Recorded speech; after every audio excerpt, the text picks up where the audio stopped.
In this video, we're going to see 5 things that the rich do which the poor don't. Growing up low income, I wanted to access a better quality of life. So naturally, I knew that if I made more money, my goal would be accomplished. So ever since a young age, I've read countless books on money, on personal finances, and I've watched countless hours of YouTube videos on the same topics. And so growing up around other people who were low income as well, and then being able to experience wealth and luxury later on, I've realized that one thing that truly separates the rich from the poor, it's their state of mind. So if you want to get rich, maybe you're middle class, low income, and you want to bridge that gap, know that it first starts with what you think, how you see things. Because most people, if they would never make $1 million, it's not because there is a law in the universe preventing them from being able to make $1 million. Mistake number 1 is buying daily use items individually. So here's Mark Cuban. Hopefully we're all using toothpaste every day, right? A couple of times a day. And we're going to go through toothpaste every month, whatever it may be. You're better off buying 2 years worth of toothpaste when it's on 50% discount. That's an immediate return on your money. Technically speaking, is this advice bad? No, he's completely right. If you buy stuff in bulk, you'll typically pay less as if you were to buy things individually. However, let's be honest, is it going to help you to get rich? Obviously not, because you need to realize that saving money, it will never make you rich. Even if, let's say, you make $50,000 a year, $60,000 a year, at the end of the day, there's only so much that you can save. Let's say you're very extreme, you budget, you buy stuff in bulk whenever you can, you only eat food which has been discounted, and you manage to save half of your annual income, which if you make $50,000 a year, that would be $25,000 a year. Now that's a lot of money that you could invest in things to grow your income. But I mean, at the end of the day, if you manage to save $25,000 a year, $10,000 a year, which like I said, it's already a big feat for most people, it's not very realistic, then what do? You need to invest that money to multiply it, to grow it, because it's not going to grow by itself. And also with inflation, year after year, your money is losing value, meaning if it stays in a bank account, it's not benefiting you in any way. Because who benefits inflation? Asset owners. Because if you have some piece of real estate, or you have an online business, or you have collector items, you invested in the stock market, with inflation, the prices are going to jump. So it's going to benefit you because you have assets. Now, if you're middle class, low income, and you don't have any assets, you only buy liabilities, like how many people, and I grew up low income,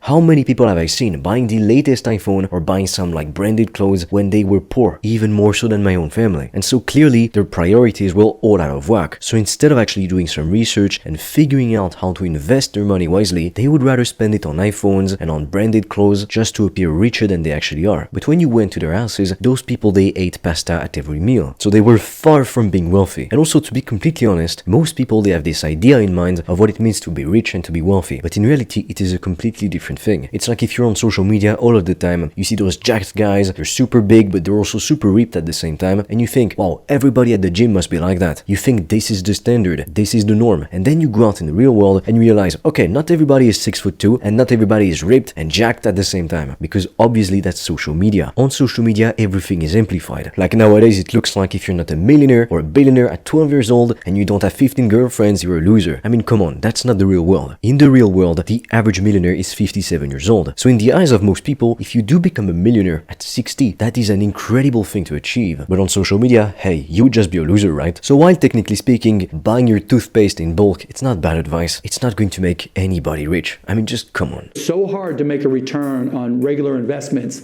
that you're better off when you see a sale. Any of your reusables, consumables that you have to have, when they're on a huge sale on Amazon, buy them, because chances are their prices are going to go up. But that's a real savings that you get to put in your pocket. Now, I made a good point. If you use the money that you're not spending on buying the daily stuff like some toothpaste, you can then save up that money, and over time it's going to grow, and you might have $1,000, $2,000 to invest. However, how should you invest that money to grow it? Should you try to get a no down payment real estate deal? Should you try and invest it into crypto, into the stock market? In my opinion, that is a terrible idea, because technically speaking, if you do invest in, let's say, the stock market, you put $1,000, $2,000 in, you're going to make more money, obviously, but how much? A couple $1,000s a year. So is it really worth it to invest $1,000, $2,000 in the stock market when you're just starting out, you don't have that much money? The answer is a clear no. Remember what we said about assets? Inflation benefits asset owners, because with the rise of inflation year after year, if you have some assets, they gain value, so it makes you richer without having to do any extra work. How amazing is that? Inflation only defavors people who do not have any assets, who only have liabilities. And so what the rich do is that if they have $1 million, $2 million, $10 million in a bank account, obviously with inflation year after year, they're just going to lose money, and nobody wants that. Who wants to be working just as much or harder and getting less money, getting less results, being able to buy less stuff? Obviously nobody in their right mind. So what the rich do is that to secure their wealth, to grow their assets, they're going to invest in real estate, in the stock market or in luxury watches, collector items, and other investment sources. But the thing that you need to understand, and I realized this very early on in my entrepreneurship journey, it's that what gets you to $10,000 a month, it is not going to get you to $10 million or to $1 million a month. Because life is kind of like a video game. There are different levels, and at each level, it requires you to do other things, new things. When you go to the gym when you're a beginner, you don't need to do the same stuff that the intermediate or the advanced is doing. It's quite obvious. You need to work your way through sequentially so that you can move from one level to the next, and it's going to take time. But if your goal is to get rich, maybe you want to make 10K all the way up to $100,000 a month, for most people, I've seen that this is the sweet spot. Saving money, it's not going to help you to do that. And also investing in crypto and real estate, like I said, sure, it might help you to make more money like over the long term, but like over 40, 50, 60 years. But I don't know what you think. I wanted to enjoy my youth and to be able to work from wherever I wanted in the world, to pick my own schedule, and to be able to afford anything without having to take the price tag into consideration. And I wanted to be able to do so not at 70 years old when I don't have any energy and I need somebody to help me to go to the bathroom. I wanted to do it while I was young, in my 20s. And so I figured, how do people actually get rich? What is the best way to get rich and as quickly as possible? You start an online business. Truthfully, if I hadn't started my own online business a couple years ago, I would not be sitting here right now making this video, and most importantly, I would have never been able to get this sort of life for myself. It would have been purely impossible. And fair enough, you might hear about the occasional crypto millionaire, but come on, that is a rarity. You cannot use the exception and turn it into the norm. So the goal, in my opinion, is to start your online business, to get it to $10,000 a month, all the way up to $100,000 a month, and even beyond, depending on the business model. And then, of course, you keep reinvesting in the business to grow it if you want to make more money. And then you take some of the profits generated with your business, and because you don't want them to be in a bank account, losing value year after year because of inflation, you invest them in like real estate, the stock market, or luxury items, for instance, watches, collector items. It can be many different things. But do you see the common denominator here? They didn't get rich by investing into like the stock market, crypto, real estate. They got rich with a business, and then to get even richer and to secure their wealth, they invested. That is, in my opinion, the best way, the most efficient way to get actually rich and wealthy. And the goal, in my opinion, is to have your investments completely pay for your lifestyle. So for instance, if you want to live a certain type of lifestyle, let's say you want to rent nice cars, you want to live in a nice place, maybe even a penthouse, let's say, you want to be able to go out to dinner a couple times a week, pay the bill for the whole table, spoil the people that you love, you want to be able to take them out on a nice dinner, on a nice vacation, what I really invite you to do is to grab a piece of paper and a pen and to figure out how much would this lifestyle cost on a monthly basis. And to do that, it's pretty simple. You can just do a Google search, look up how much is it going to cost to eat out at this restaurant, what's the average cost of living in this city. If you wanted a penthouse, how much would it cost to rent it every month? Same thing if you wanted this type of specific car, like if you wanted the Aston Martin, how much would it cost per month to rent it or to buy it? And then you add up all of those things, and the total is how much you need to spend on a monthly basis to be living this kind of lifestyle. And probably it might shock you because you might realize you need a lot less money than you think to afford the sort of dream life that you've always envisioned. I mean, believe it or not, but if you spend $5,000 a month, $10,000 a month, you have an insane lifestyle. Which is funny to me because a lot of people, they think making $10,000 a month is a lot of money. In reality, it's not, because you'll need to have some costs to begin with, obviously, but then you'll need to pay corporate tax on that money. And then if you want to take that money out of the business and use it to buy like personal stuff, even just to pay for rent, to buy some food, or like I said, to enjoy yourself, to go to the restaurant, to have a nice car, to live in a great environment, you will need to pay even more taxes on top of that, because governments declare that your business and you are two separate entities. And while it's great in the case of a lawsuit, it's not so great in everyday life when you want to actually enjoy your money. Spend it however you please, because it's a way for them to tax you yet another time on what you made. So really, if you're making $10,000 a month with your business, it's an achievement. For sure. And it's going to allow you to be so much more free than you would with a traditional job anyway. You'll be able to pick your own schedule, to work whenever you want from wherever in the world. So hands down, it is so much better than having a regular job. But at the same time, if your goal is to have, let's say, luxury, abundance, spending 10K a month is nice. Making 10K a month, it's not going to be enough. So really, I invite you to figure out how much you need on a monthly basis to live the sort of life that you want. Mistake number 2 is impulsively spending. So a lot of smart billionaires are actually surprisingly frugal with their money, and it's one of the ways that they actually accumulated all their wealth. In fact, Sarah Stanley, the author of The Next Millionaire Next Door,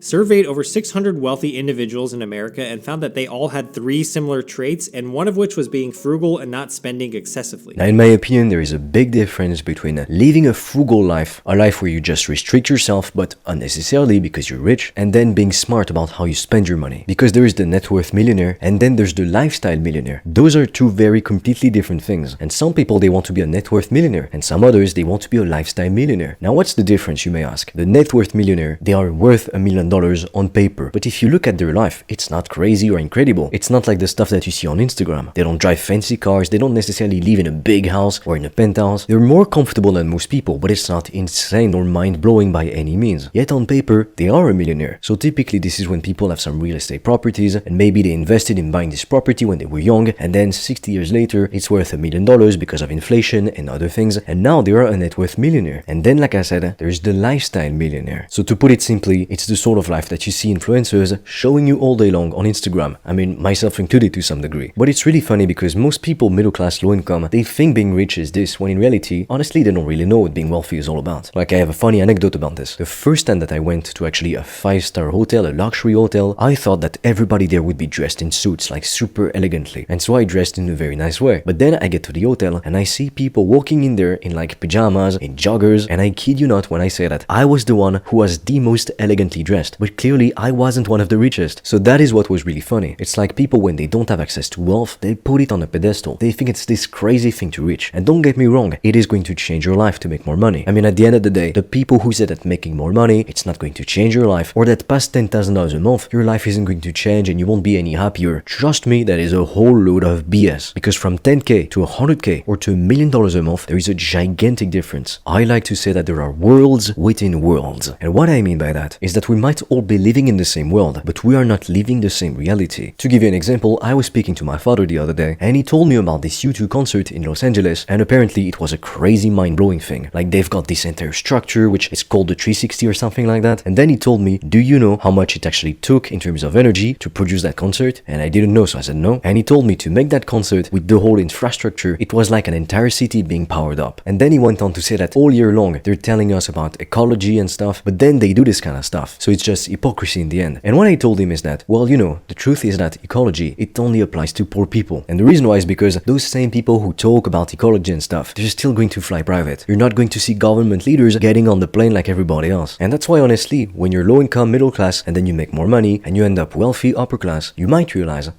it's not what I thought it was. And the reason I say that is because you need to stop putting wealth on a pedestal. I know it's easier said than done. And in my opinion, the only real way you're going to be able to do that is when you start to experience wealth as well. Because it's the only way that you're going to demystify it. Because you will get used to it after a certain point. Like the first time you see a supercar, if that's your thing, or the first time you drive one, you might think, wow, this is insane. But then over time you get used to it. So it becomes your new hygiene standard. And it's not like you won't enjoy it anymore. But it will be different. Because now you'll be used to it. And the reason why I'm telling you this is because if you put something on a pedestal on a subconscious level, you're telling yourself that you don't deserve it. So if this is the mindset that you have, you're not going to be putting in the effort day after day to do what it takes to become wealthy, because you'll think it's out of my reach, or I don't deserve it, or it's not made for me, or it's reserved to a few gifted people, to an elite. But I mean, like I said, you need to realize rich people are normal people. The only difference being they have more money in their bank account. They still wear pajamas, they still wear jogging pants, and trust me, in the morning, they still take a crap. But most people, they ask how to make more money, and they look online for ways to make more money,